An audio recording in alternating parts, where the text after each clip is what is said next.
Good evening, everyone.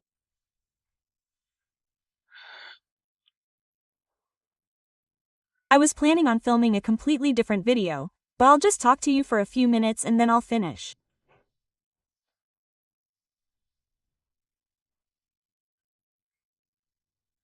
I saw this picture. Frankly, I'm irritated by all these European traditions and customs that have been transferred to our weddings. In fact, our traditional weddings, of all the peoples of the Soviet Union, are much more interesting and unusual. These patriarchal weddings of ours are compared to all these similar, monotonous ones. Oh well, okay, if the Toastmaster is hosting, of course, it can be interesting. Basically, in every village, one of the elders, the most eloquent one, becomes the Ada and hosts the wedding. But now you can pay for it. There are professional Toastmasters, they also host interestingly and cheerfully. Well, each people has their own customs. For example, I worked as a Toastmaster, and Tatar, Georgian, and Russian weddings are completely different. You need to know, to be able to do it. That's what professionalism is, not just telling jokes. But this flower throwing, it's already been said, the bride's bouquet.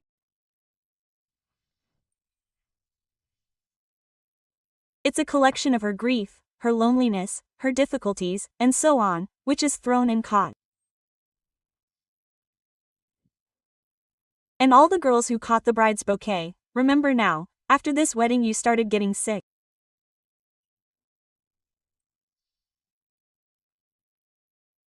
Someone broke up with their boyfriend, someone lost money, someone didn't get into college, nothing good happened. If that's all, that's great. Don't catch the bride with this bouquet. It's an idiotic tradition, it means nothing at all. You don't know the roots of these traditions. Then there's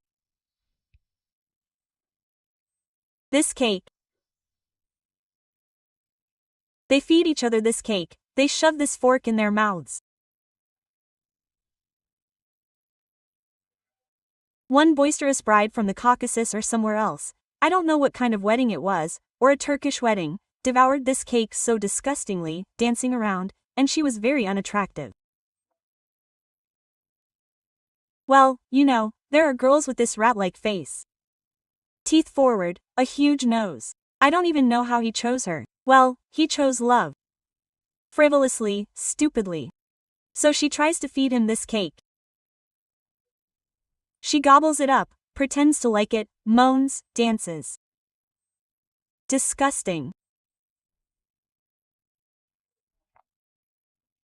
Or how many times has it happened at these weddings that conflicts arise when they feed each other with this cake? They made some rude joke, they smeared the bride's face with this cake, she gets offended, then she treats the groom to this cake too.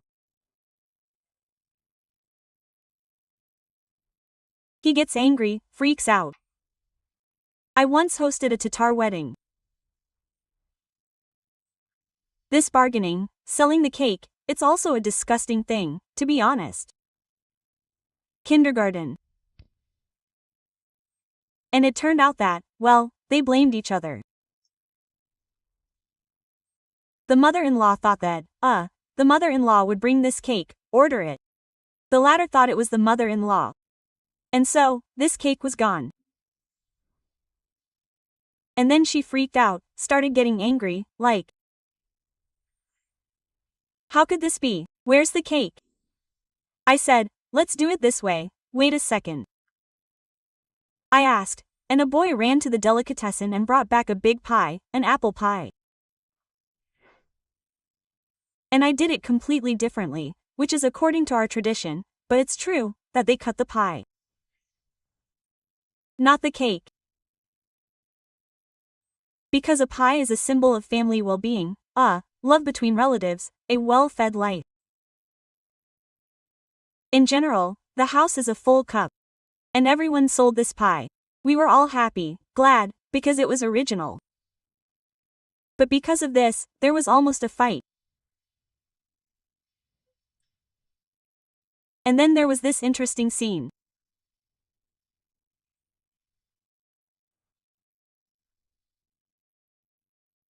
The guy Transcaucasian wedding, cut this cake, wanted to treat his newlywed wife.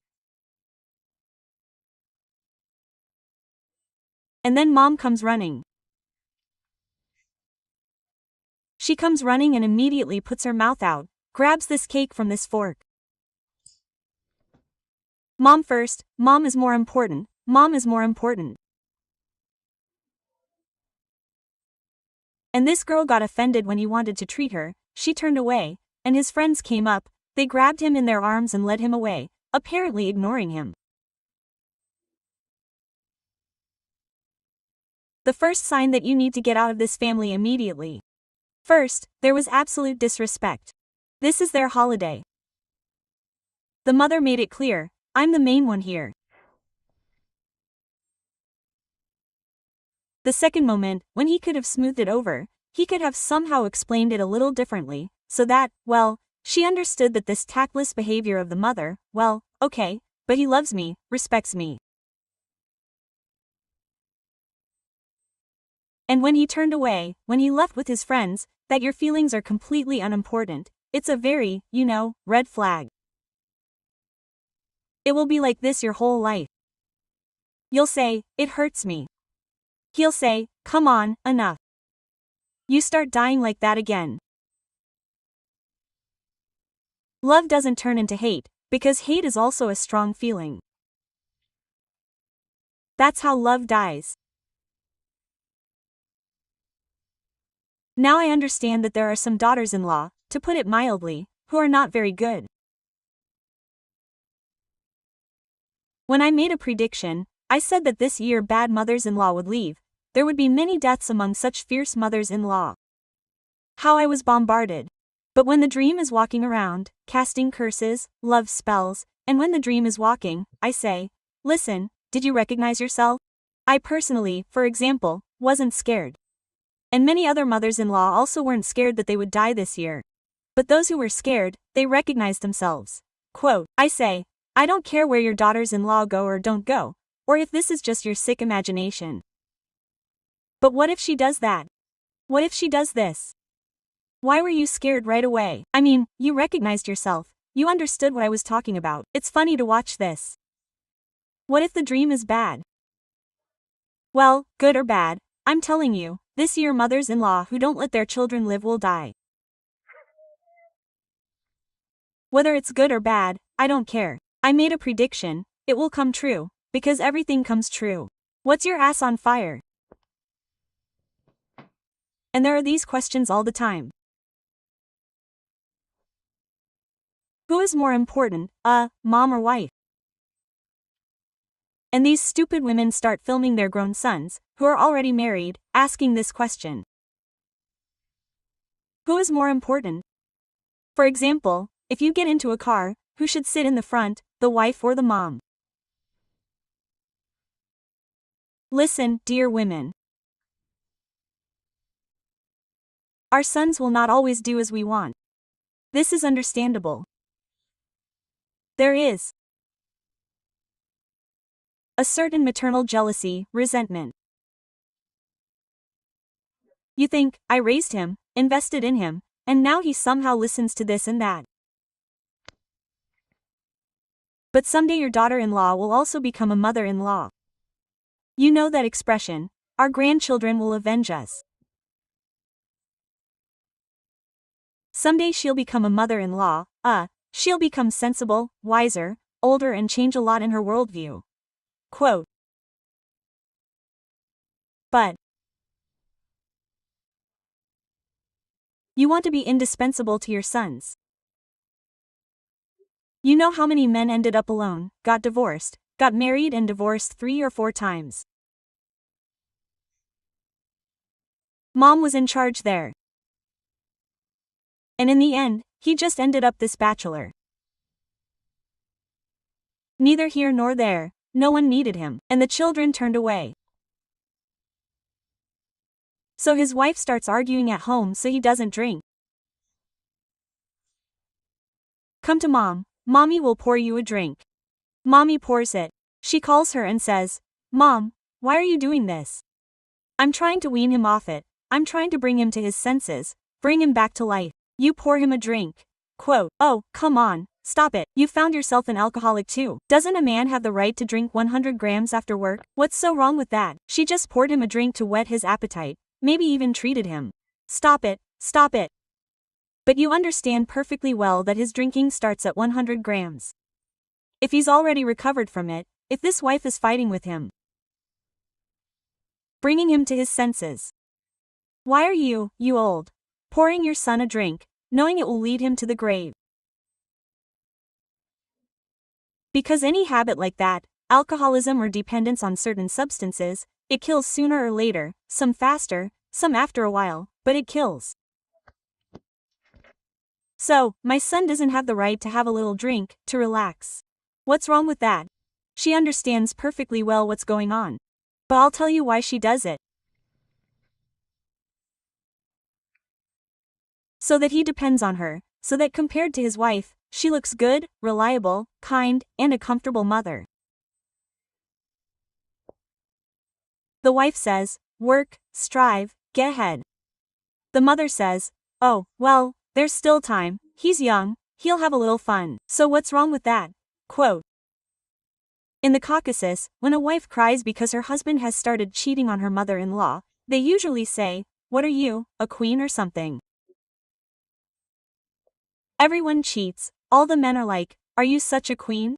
You shouldn't be cheated on." Single quote quote. She doesn't say to her son, "You're a moral monster. Why are you hurting her?" Quote, "A woman has entrusted her destiny to you. She believed in you. This is a very great honor for a man. And we are now talking about normal women. And a man causes pain. Why? Because he knows that the whole family, all the relatives will be behind him. There is such a famous painting. Sorry, I don't remember the author. It's called Honeymoon.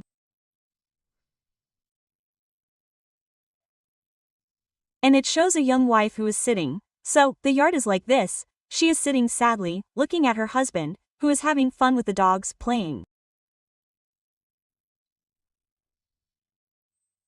Behind him is an oak tree, such a mighty tree, next to it is an open gate, and on the wife's side everything is closed, a dead end. And she, with such sad eyes, looks with pain at him, at his indifference. And the picture is actually very symbolic. She is at a dead end. She will not be able to change or find another. Society will condemn her. The family will not accept it. And he has an open gate.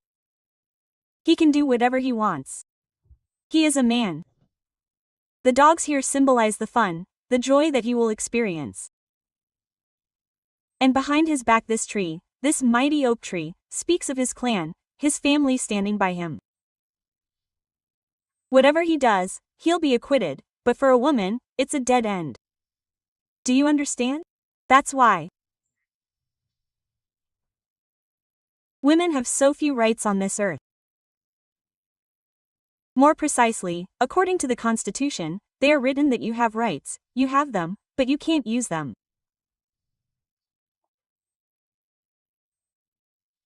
And the mother-in-law, she should become a second mother, a close person, the one who will advise, help, protect. But it turns out that she wants to be first, she wants to be the most important person in her son's life. You know, I usually have this answer to this question, mother or wife? I say, well, maybe your son will sleep with you then? Why did you waste your money there, bringing someone, having a wedding? Live together, you're fine, comfortable. Many mothers-in-law watch with pleasure and joy as their son raises his hand against his wife, humiliates her. Many people indulge in this, adding fuel to the fire. Many mothers-in-law deliberately court girls from poor families, where there's no support system, where the father is a drunk, where the mother is frivolous and foolish.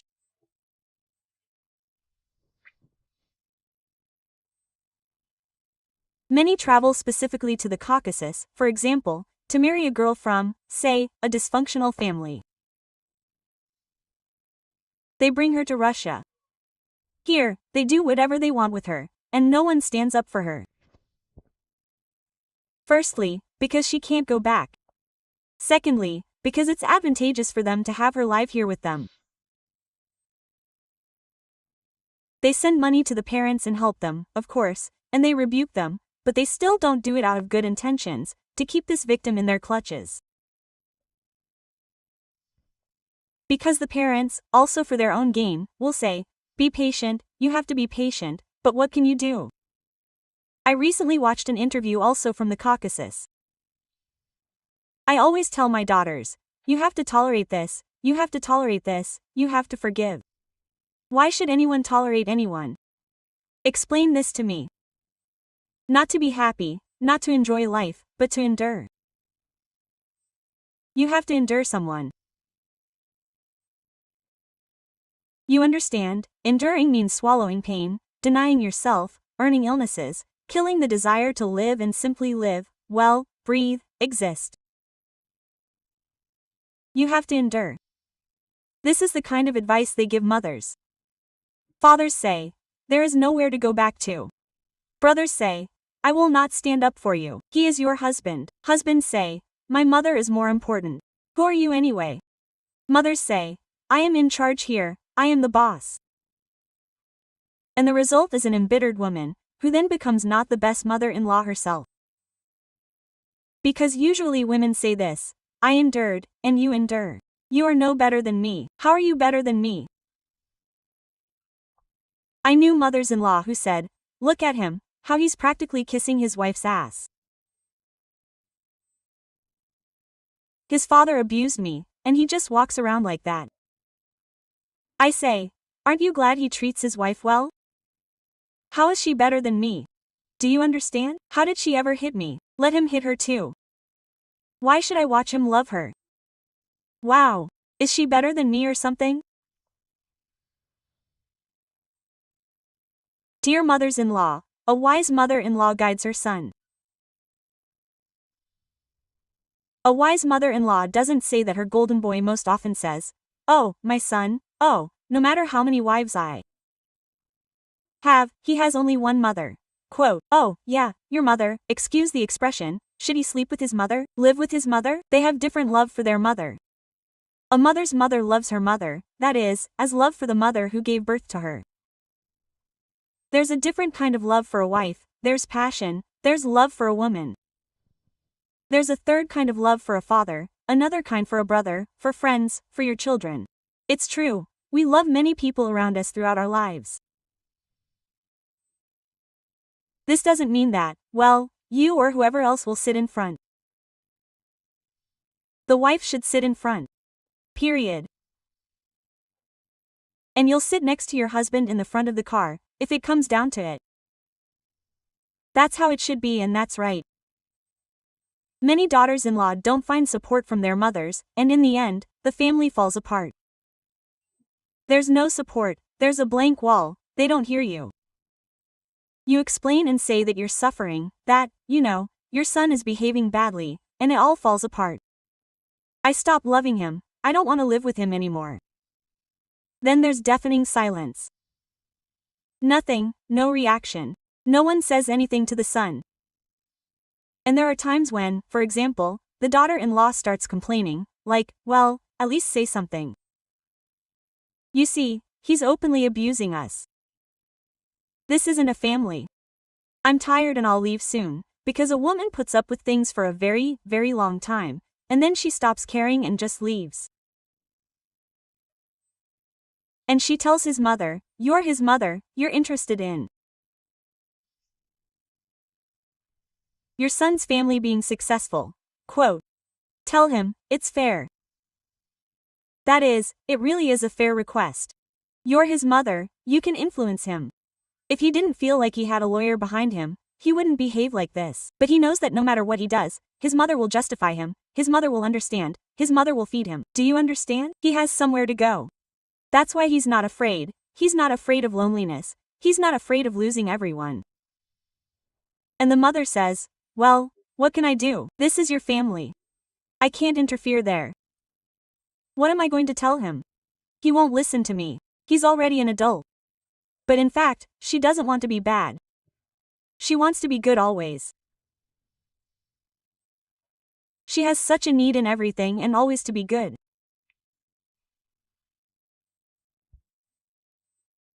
And if it seems to you that she doesn't understand anything and that she is such a naive woman, simple, doesn't realize what's going on there or doesn't get it, you are very mistaken. This is a very cunning woman who always wants to be good in the eyes of her sons. You see, she is good. And they set an example for wives. My mother wouldn't do that. My mother understands me. She would never reproach me for this, as you say. My mother will always understand me. My mother won't say such a thing. My mother won't allow herself to do such a thing. She always sets an example. Why? Because she creates this appearance of a good mother. A good mother is not one who sees how the life of her son's family is falling apart and calmly watches it, thinking that my son, he's like that, he's handsome, he's interesting, he's smart. Women like that forget that most often their sons are so handsome, smart, well-groomed, and well-dressed. Thanks to their wives, these wives should just leave them. You know, this good luck charm gets lost, because a man receives energy from the nature of the universe through a woman. A man himself doesn't know how to receive energy. Why does a man look for a woman so much? Why does a man die after his wife's death? In a very short time, or does he live a very hard life and drink?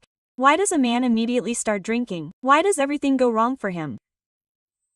As soon as his wife leaves, I'll explain to you. A man can't receive energy from the universe. It only happens through a woman. First through his mother, then through his wife. That's how he's created. Do you understand? It's not the energy of love or sex or bed. That's not what we're talking about. The energy of the universe in general. A woman receives this energy of the universe. She's given promptings, dreams come, inner feelings come, which she follows and changes her life. She's closer to the universe, but a man doesn't have this connection to the universe. No, it doesn't exist. And he gets everything through a woman, through his mother, through a girlfriend, through a good acquaintance. Hints. As soon as he has a woman, it doesn't matter what kind of woman. For example, if he has a good relationship with his mother, if it's a bad relationship, again, he doesn't receive this energy. He found a good wife, a good girlfriend, an acquaintance, even a boss, he has a woman there. And so he comes, asks for advice. Even through this woman he receives this energy of the universe. As soon as a woman appears in his life, a mentor, a guide, even the smartest man cannot achieve success alone. It doesn't work out for him. There is always a very strong woman behind him. A friend, this is a woman, a colleague, a lover, it doesn't matter. So, here are your sons, baskets, golden boys. Sons, trinkets or whatever they are called, your squiggle-headed sons, dressed, shod, beautiful. As long as there is a woman who keeps track of all this, who buys things on time, who makes him take care of himself sometimes, because Zhiki are such slobs, who always cleans, always feeds, gives money if he's going through hard times and can't earn it. A woman who is always there, who always raises his status, who loves him, who protects him. If a woman fights with your son, it means she wants and protects the family, which means she cares. As long as she fights with him, be glad that she protects the family. A woman always quarrels with only one intention, to improve family life. She doesn't quarrel because she has nothing better to do, not because she's on her period. The most disgusting thing is that she says, I'm on my period or something. That is, they don't hear you. You say, I'm in pain, I don't feel well. The person doesn't care at all. You're happy, unhappy, it's all the same. So, he's not like this on his own, because there's a decent woman next to him. It's just that her work, her efforts aren't visible. It's visible on him, that he's so presentable, handsome, dressed, all, and span. This is the merit of that very woman, because this woman, she's a secretary, she's an accountant, she has to calculate how much is needed, what she pays for housing and communal services, and she doesn't forget. She knows what the children like, what illnesses they have. She knows all the teachers, principals. She knows how much of what needs to be collected for school. She knows what needs to be bought, what's old, what needs to be replaced, what's needed where, what's burned out. You see, this woman takes on all the functions. She provides the rear. This is household chores, this is daily laundry and cleaning. Cleaning, dogs, cats, pouring water for everyone, feeding everyone, cleaning with everyone, airing it all out, cleaning it all, washing it all, and so on. She endless functions. And if, dear mothers-in-law, your son met a woman, started a family in our time, this woman gives you offspring for your family line, and this woman is arguing with him, trying to correct him. Help her in this matter, and don't sit like old fools thinking and filming. Who is more important, me or my wife? My wife or me? The result will be disastrous when the woman gets tired and says, why don't you go to China Mountain? After all, I'm a person, I'm a living person, I can get compliments too, and so on. These women who are tired of your sons, your baskets, who are getting fatter and fatter not because they eat all day long, but because they eat away this stress. In order not to cause a scandal, a woman goes, eats something sweet, and she's quiet, calm, that's it, she got her happiness hormone and doesn't cause a scandal. And that's how weight accumulates. Weight usually accumulates in women who they drag everything down, the whole family. It's not fat, it's excess weight, it's extra problems or difficulties of everyone that she drags on herself, and she eats it up. So, when you see that your daughter-in-law has a dull look, is tired, has no desire to live, is in no mood, when she quarrels with your son, grab him by the scruff of the neck, pin him against the wall and start talking to him and explain the whole situation to him, that you are not eternal old fools. You will leave, you will not live forever. Your son will live with this woman, live. When my grandmother, my mother's mother, had a quarrel with her daughter-in-law, and then, that means, her sister, well, in general, her courtesan started some kind of meeting there, and one of them, my aunt, said, I'm here, actually, this is my father's house. I am the mistress here. Quote. I say, you are the mistress there in your house, in the one where you got married. Here you are nobody. What do you mean I am nobody? I mean, in the most literal sense, when your mother is old, when she wets herself, this woman who is here, whom you are discussing, she will look after her, and not you, the mistresses. I say, you are nobody here, understand? Don't you dare raise your voice at her again. They attacked me. Hey, you are defending a stranger. She is not a stranger. I say, sick fools, she is not strangers to you anymore, because you have already left. You gave birth to children for other families, for another clan. You are nobody here. You are guests here. Come as guests. Don't you dare take or snatch anything without permission. Ask and respect the person who is the mistress of this family. Years passed, my grandmother really did get old, got sick. Who looked after her? My daughter-in-law. My aunts, one from Armenia, the other from, who knows, Greece, are courting her. The hell of it, everyone's disappeared somewhere, everyone's busy with their own affairs. It was my daughter-in-law who was being courted, the one they called a stranger, who no one cared about here. You see, that's a beastly attitude. You can't do that. You can't do that. Not only because your daughter-in-law and grandchildren will have bad memories of you. You can't do that because you're a human being. If you have a conscience and you see your son tormenting this living soul, and you pretend you don't notice, then your son will lose one family, then a second family, and there will be children scattered everywhere, unwanted. And in the end, he'll grow old next to you, unwanted. And when you die, he'll become homeless. How can you even compare? Do you understand? And so, or is this idiotic? Do you love your mom or do you love your dad? Do you love your dad or do you? How can you? What does it mean, mom or dad will die? Choose who will make peace better. A child needs both a father and a mother. A mother is needed to give wisdom, to teach, to love. A father is needed to be tougher in some ways, to nurture in others. When I watch children with their dads, little boys watching football, you know, how nice. They feel this father's love. A father is needed. And what they say, that well, it's not necessary, well, the main thing is that a mother is it's not true. Yes, a child is an orphan when there is no mother, when there is no father, he cannot be called an orphan, because there is a mother. A mother is a very powerful force, but it is also hard without a father, you understand? He does not get the skills that he should get from a father. And these wonderful mothers-in-law, even now I look at them, the war has started, and many have thrown off their masks, shown who they are, when they run to these military registration and enlistment offices, take every last penny of money, you understand, knowing that he has a family.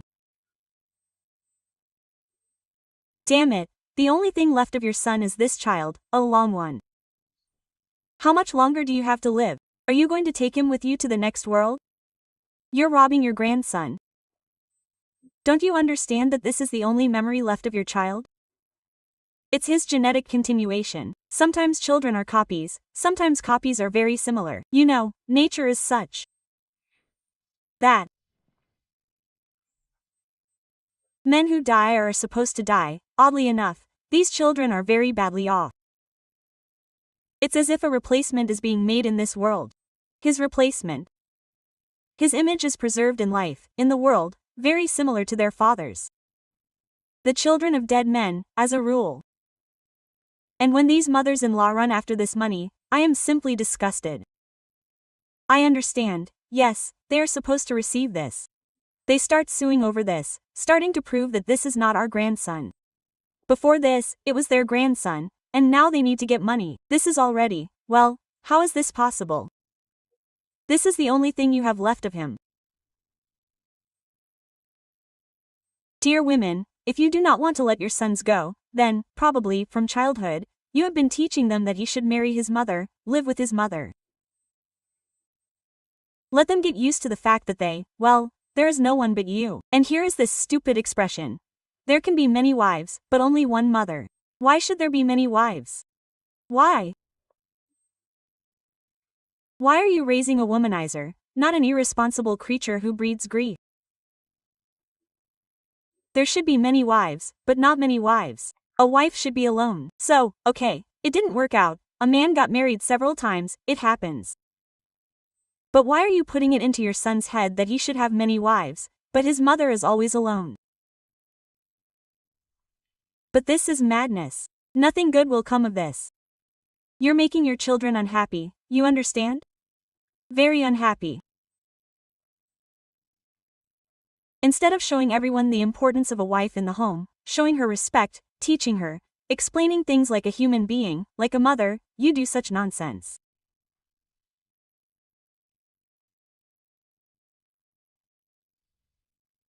I mean, I was one of those. The wedding, I think, was in Kabardino-Balkaria, or something, when my aunt, my father-in-law's sister, got married, and how she started, be grateful you were even accepted into this family, so I wouldn't see a smile on your face.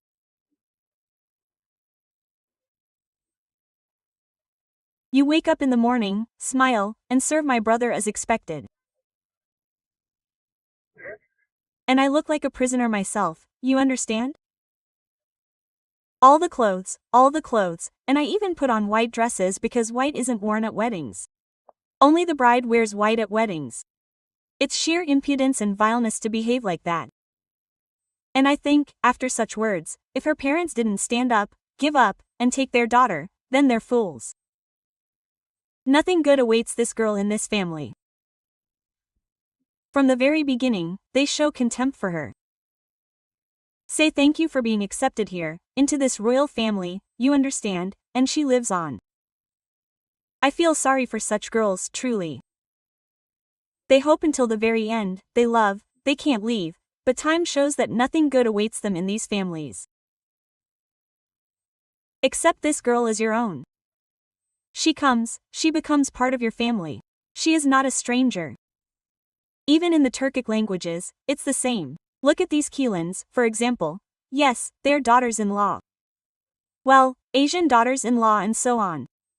The word Jelan means newcomer, one who is a stranger, an alien. These poor girls have to get up at 5 a.m. to clean up after everyone, for everything. And my husband perceives any hint that I want to live separately as a threat. In the end, this poor woman just becomes, well, driven, tired. She has no time for sex, no time for tenderness, no time for love. There are 15 people at home, old people, there's a father, a grandfather, the grandfather's brother, their unmarried elderly grandmother, and so on. 15 people, including the children, with everyone, so, she has to take care of them all. And after all this man comes at night and wants love, you understand? He wants tenderness. What tenderness can there be with these old people? All day long I have to wash, clean, tidy up. So, you're just tired, you're nervous, you're shaking, no one helps you. You just gave birth, 500 people come, you have to do all this, the tables are set. Then they leave, you have to, barely hobbling, you mean, with your feet, wash and clean everything. And not a single person, not a single creature thinks, she just gave birth to a human. A person needs to sleep, to rest. He has a small child, he will get up at night. In the end, they simply cannot bear this load, they begin to quarrel. Quarrel. What does the man do? He helps her. No, the man immediately looks for the easy way out. And so she leaves this, you see, domestic servant to watch over the old people, wash and clean after them and wash their underwear. And he himself goes to a woman who is available for a lover.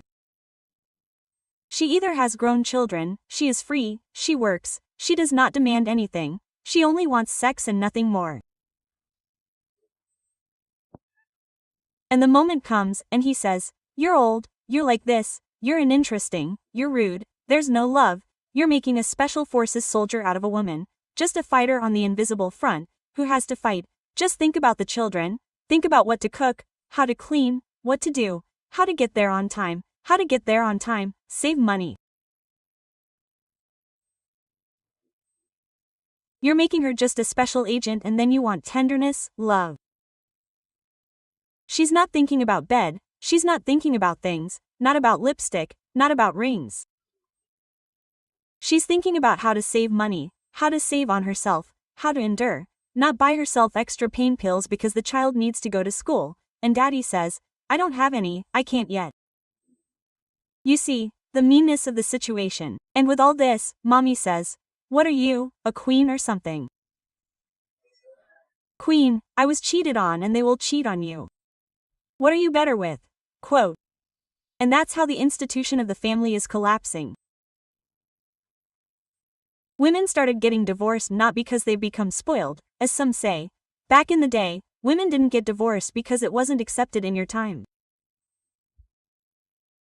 As soon as they had the opportunity to get divorced, they started getting divorced because it can be unbearable to live in a family. Unbearable. Family is love. I'll help you with this, and you with that. You go get some sleep, I'll clean up. I'll sit with the kids, go rest. Do you understand? I'll stay with the kids for a couple of days. Young people, go somewhere, rest together. This is a family, not something you walk around for days. Come on, work like a donkey, wash, clean, cook, do everything, put up with insults from your husband. Mom is in charge here. Hey, you're nobody here. I'll sit in front. I'll command, the money is here for me. What do you need to buy yourself somehow and ask your parents? Is this really a family, without giving a woman anything, demanding everything and more from her? It's unbearable. It's unbearable. And then a man who uses something or drinks, what kind of husband is he? He just kind of gets out of life. He's not a master, he's not a father, he's not a man, he's not a friend, he's not a partner, he's nobody. He's a body that comes, lies around, snores. Cursing is profane. Bring something to eat. Why are the children screaming? Let me sleep. I slept, snored. Give me the money. I need to go somewhere with the guys. I went to see some women. That's a husband. A husband is a support, my dears. Behind the husband, behind his back, there is protection. When a woman cries, and he says, I will solve the problem, don't worry. What do you need? Tell me, we'll do everything, don't worry. Quote, here's a husband. Not the one who, yes, these are your problems, give it to me, it's not interesting, what the hell are you bothering me about, starting again.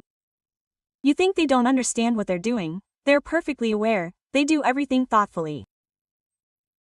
They tell you these words so that you don't come up to them anymore. When you're insulted for the slightest request, you won't come up to them next time, you won't ask for anything, right?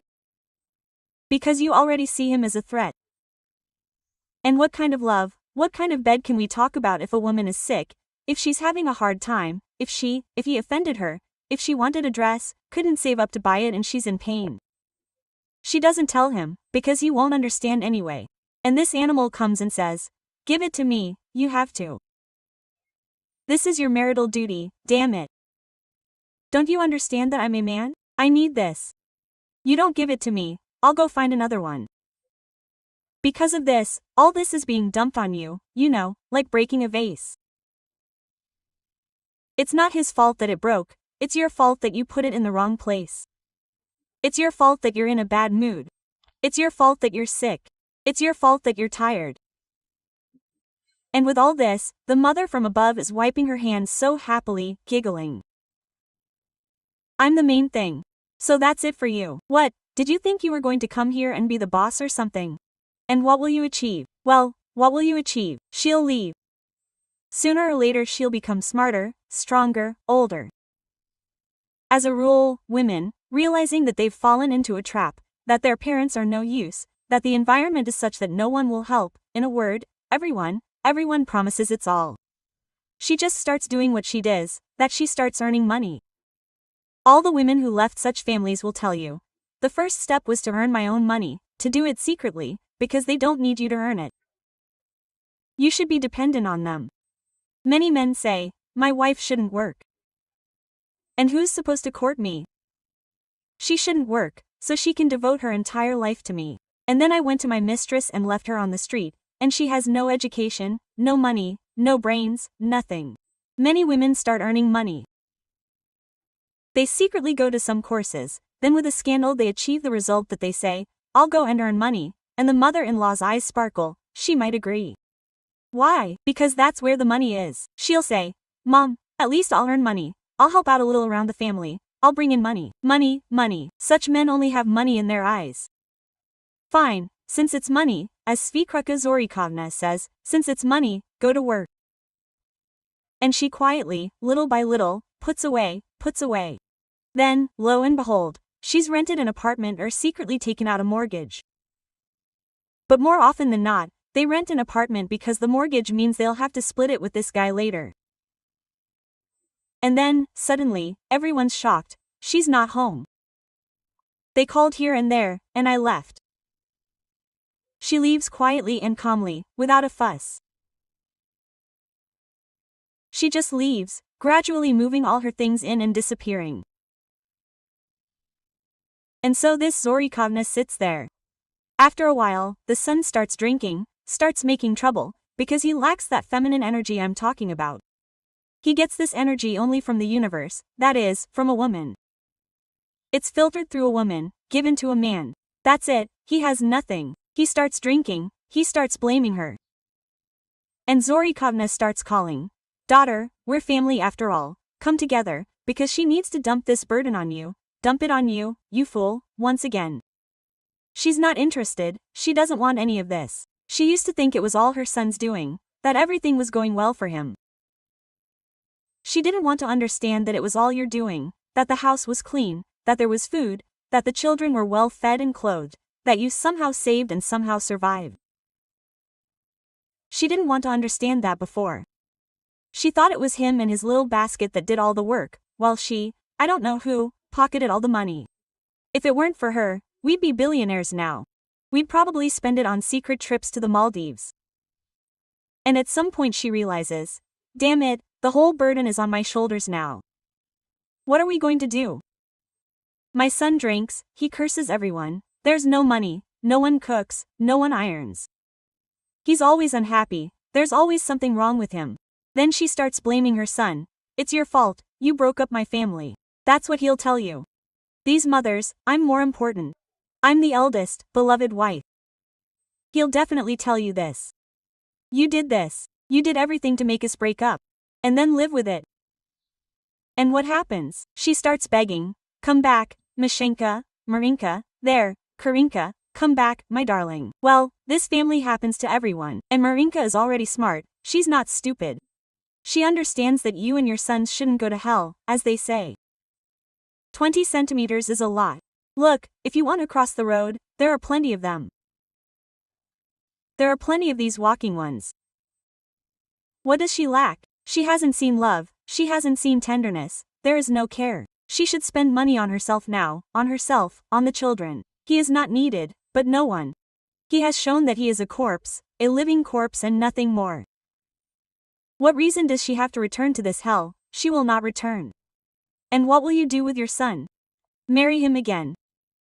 This will also be a bad woman, this will also be a walker, this and that. After some time, history will definitely repeat itself. Either a child will be born or not, it doesn't matter, she will divorce again. Time will pass, he will be with someone else again, and the further it goes, the lower in social status these women will become, because he is getting old, he is starting to drink, he is already becoming toothless, he is already becoming rumpled. And it is clear that if there were such beautiful queens back then, now there will be such train station. And he'll keep bringing you, until he finally starts drinking and beating you because no one needs him. He realized he can't do anything. And you, Mom, will get what you wanted. You'll be the only woman in his life. Congratulations. Think about it. Rejoice, thank heaven that your son got married, that he has a family, that he has children, that he has wealth. Help your daughter improve your son's family life, not destroy it. You have your own life, live yours, let the young couple live. Even if you don't like her, if she's a loose cannon, sooner or later they'll break up. He'll find someone out there, someone you like, eventually. But if she's a normal girl, why are you tormenting her? Or do you think women's patience is endless? You're women too. You'd be happy if your daughter ended up in the same kind of family where she'd be tormented. Think about it. You know, there's a joke. A woman is sitting and gossiping with her girlfriends. Can you imagine, my girlfriend, this brazen, says to my son, let's save up some money, go on vacation somewhere, even to Sochi. Why aren't you giving me diamonds? I want a fur coat. Quote, oh, how shameless she is. Can you imagine how she torments my son? And then she starts to move on to my daughter. And my son-in-law is such a golden boy, and he took my daughter there to Sochi for a vacation, and gave her a diamond, and gave her a fur coat. Such a good boy. I'm just overjoyed. Quote. You see, when it comes to your daughter, you want her to be provided for, loved, given attention, so that her mother-in-law doesn't interfere. But what are you doing, woman? Dear mothers, turn off your jealousy, take a sober look at your daughters-in-law. And your sons are not such golden boys as you think. He is a golden boy for you, but he has a huge number of disadvantages. For example, I will be happy if my son finds a good girl, and this girl will tolerate and live with him, because he has a terrible character, he has a difficult Capricorn character. He is like an old grandfather, boring, stifled, as they say stifled or as they say in modern terms, he is like that. Yes, he is a very smart boy, well read, knows a lot, but he has a boring character, and not every woman can live with such a person. And if he finds such a girl, that is, he found, meaning, if it works out for them, we have a pianist, she's a musician, a very cultured girl, maybe she'll tolerate him, but I, at least, will do everything possible, both financially and in everything, to support this marriage, because it's not easy to live with my son.